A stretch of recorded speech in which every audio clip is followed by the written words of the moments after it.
So what's the film about then? It's about... Stop mumbling as well when you ask the, answer the questions. Try and a clean answer. The film's about... I don't know nothing about a film. A diamond. I have no idea. Hope. I don't read scripts. To be honest, I haven't got a tube of glue. Antique cozies. It's all going to cut together, really. Would you like to know about the story, Jay? Yeah. OK, well, I'll tell you about the story, then all you have to do is ask. All right, the story is about a load of big, large characters that are sort of cartoon-like.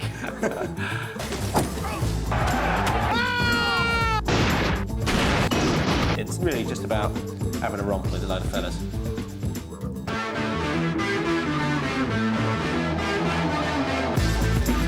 I need to have a shake!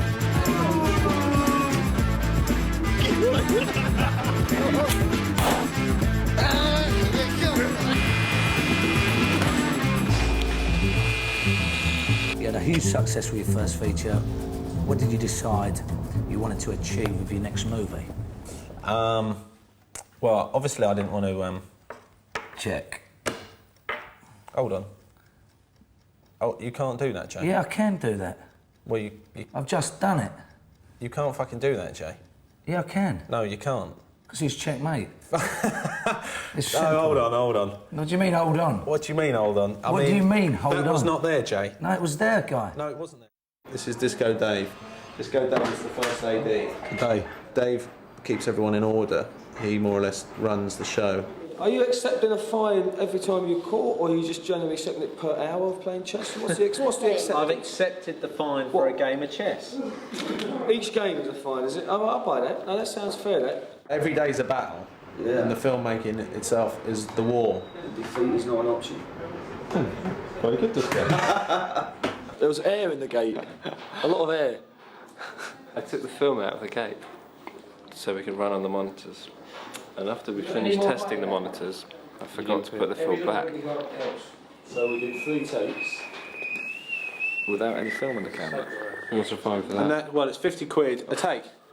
It's got to be. These films are about fast-paced, move it quick, and try not to have any fat on it whatsoever. This is the scene of the opening montage of the film. The guy holds up the diamond, the camera zooms into the diamond, the camera zooms out again. It's being held up by a different person, a character called Abby. Abby walks over and puts that diamond in a safe. The safe is opened and now a pile of cash is taken out of the same safe. A lot of cash is counted and hands over a case. And the case is caught by a character called Vinny. And then you see a close-up of it being emptied out, but now the camera pans up, you see you in a card game. It's Frankie Four Fingers. Frankie throws his cards down and the cards are now picked up by Turkish. We're now in his boxing gym, where a character called Gorgeous George is hitting a punch bag. And he hits it, and he knocks the guy who was holding the punch bag over. Tommy falls to the floor. Line by line, we have the entire movie drawn. So when we're on set, we know what we're doing. Mr. Varney, who is the producer of the film, so obviously we've got to behave. Do you think it was appropriate to supply economy biscuits and snacks for the actors, you cheapskate bastard? That's the bit I put in.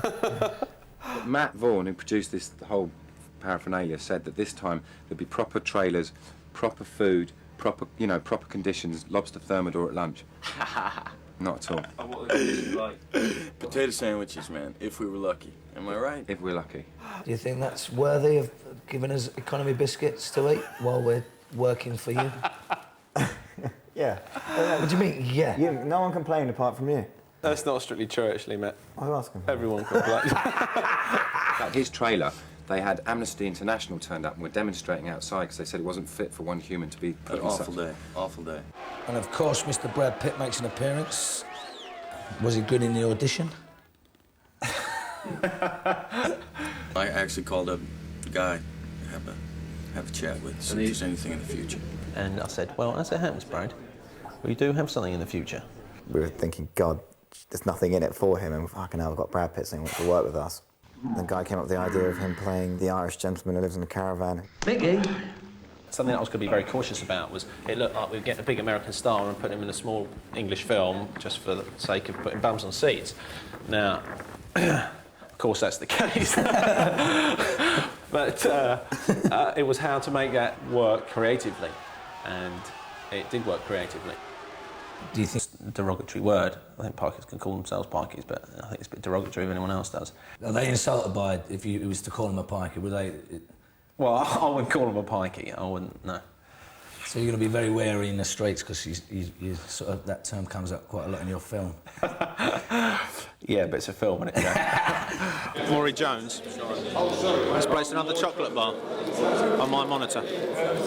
I swear, by the time this movie's over, he's going to be about 20 stone. He's starting to look a little bit pudgier than he was when He's he a first little started. puffed up and pontified. This will be fine for next week. Okay, mate. You found it though, didn't you? I play Bullet-Tooth Tony. At the beginning of the film, he gets shot 6 times. One of the bullets goes through his side of his face, comes out and takes his front teeth out. So he gets the bullets and has them dipped in gold, so I end up with gold teeth, hence Bullet-Tooth Tony.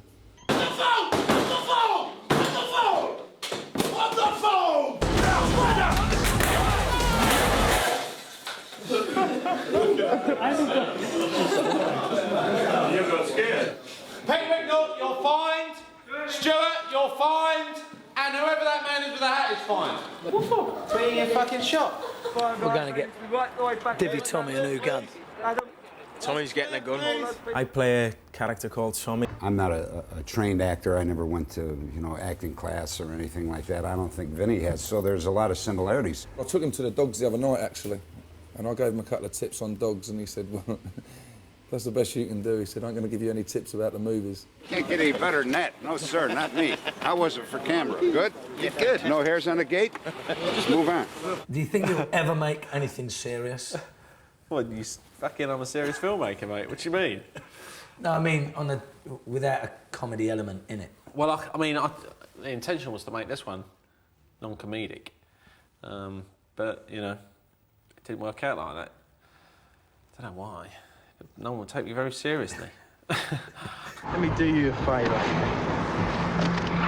Everyone's fine, thank you.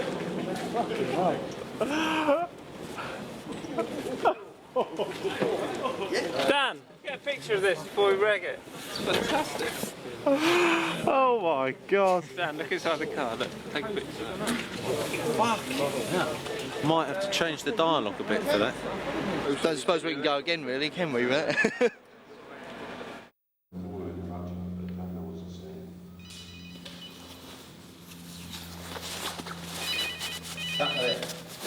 Oh! So sorry. I fucking feel terrible. Fine. That is a fine. What's your name? What is it, red or yellow? So yellow. It's a yellow. Statham. Hang on, look at my chair. Not Mary. That's my... The higher the speed, the sharper the picture. So we went at 200 frames last time, we're going 800 frames for this one.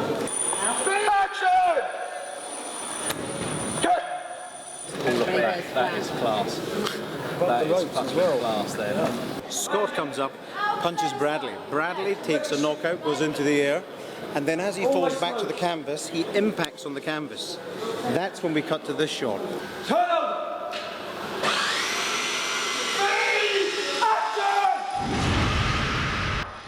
I had no fear for Bradley's safety because he's very, very physical and very spatially aware. So you guys can come over, get me in position. You know, if I need to go up or down or something. Yeah. I can lose the. I think you'll find that once if you can block that hand and that hand, that will almost bring you into position. Right, he's in there. Okay. Well, now he needs to stick his arse out. How do I speak to him? Yeah, do this. All right, can I speak to him So from just now check on? whether he can hear you now. Just stick your thumbs up if you can hear me, Brad. Or give me an OK sign. Yeah. Oh, lovely. I will speak really clearly for you. Is that better? What the fuck does that mean? Anyway. You can just give me Okay, Brad. Clear the bubbles out your hair again, Brad. Bubbles out the hair. Okay, good.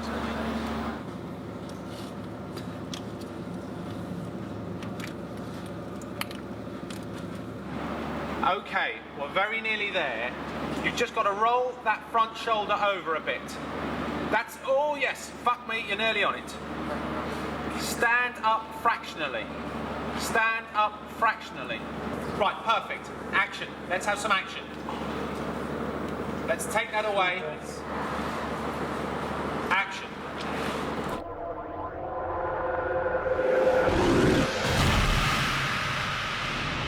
Brad, Jean thinks you cocked that one up, and could you do it again, please?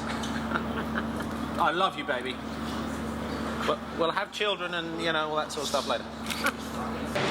I had a panic. When? Get in my air, just on one take. Once the mask is gone, I can't see shit. Yeah. And there's so much chlorine, it's just this haze coming at me, right? And I had one freak out right under there. Oh, really? Oh, I didn't see that one. I want to see if it was on tape, you know, like right at the end of a take. Freaking, I lost my shit for 1 second. Really? Pass my pan au chocolat. Pan what? It's French for chocolate croissant.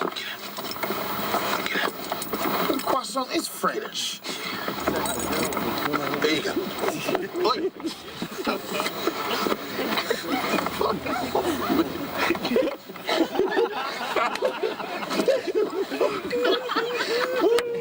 All I saw was this little Todger gun like this. And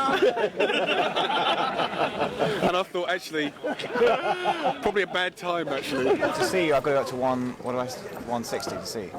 That's one, yeah, 160. No, to see. 170. 170. Okay, 170 to see. You're sitting there and you're playing cards, and you suddenly realise that Matt and Guy, they're all millionaires now, and so they're raising you by, you know, the price of my flat, and you're like, oh, I think I'll fold.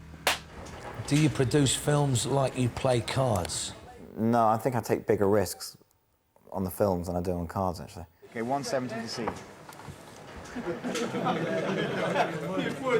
Making a movie is a risky thing from day one, so you either embrace the fact that it's a risk and go for it, or you become like everybody else and it all becomes compromising and hedging your bets, and then you end up with a dull movie. That and that. I love him coming in. Right, what's going on? You can't get out. Fucking don't. Yeah. I buy all of that. Okay. But I don't want to see him. Yeah. Is it risky for a producer to involve people that haven't necessarily had an experience in, like... It's risky if there isn't someone who's showing them what to do. If there's some director who's can't be bothered to get the performance out of them, and it's also then the schedule starts slipping and it just becomes a pain in the arse, basically. But if you trust what your director's going to choose, then yeah, it's cool. So I think what the fuck are you doing here? I wouldn't. He's just you don't give too much of a fuck what he's doing here. Actually, he keeps turning up. Boris, what are you doing here? Fuck you! I want all the help I can get and I'll ask for it. You know, I've told him that. I'm an apprentice in this game and I'm not running before I can walk. Do one more, Vin. Abby, do up your shoelaces. Abby! Do up your shoelaces! And I like to know all my lines, you know, backwards, sideways and forwards helps as well. Fuck off, Jones! Say what's in the script! Of course I gave it to him, you know, I've got to cheer him up before I completely calm down the size. All right, Jay, how you feeling? Fucking how do you feel? I feel 30 quid up, that's how I feel. See, now there's a good illustration of how that technique works. Good, Jay. Well, I'm very pleased that you feel like that, Jay. I don't think you are. No, I feel absolutely awful. If you rewind the tape, you'll see how you react. Bow to the master. You've just lost. Get that. The filming was more of a laugh on this one than it was on Lockstock, wasn't it? Yeah. Well, no, I wouldn't say that. Oh, really? It was for me. They were both, like, killers, really, to be involved with, yeah. I was more relaxed on this one than I was on the last one. Yeah, extremely relaxed, but... What, you saying I'm too relaxed? No, I said extremely, not too. There's a difference. All right. We are worryingly under control at the moment. Can you tell me what's happening here, please? Is this when we're going in the back door of the amusement? Back. Don't worry about it. Just give me some fucking direction. Turkish walks into his amusement arcade. Everything's being smashed. Picks up a weapon. He runs at the man. Catches him on the arm. Bang, smash, and then... well, you just leg it really, wouldn't you? But I think someone should just pull the bat out of the way. And that's fucking it. Guy likes to get on and get the scenes done, you know, but saying that he won't rush it if it's not right. He has to, you know, don't matter, it might be 10 takes, but he has to, you know, he likes the word action, you know. Give me the case. Drop the gun. No, fuck you too. Drop the case. Drop the gun. Just shoot him. No, Boris. Drop the guns and give me the case. Drop the guns.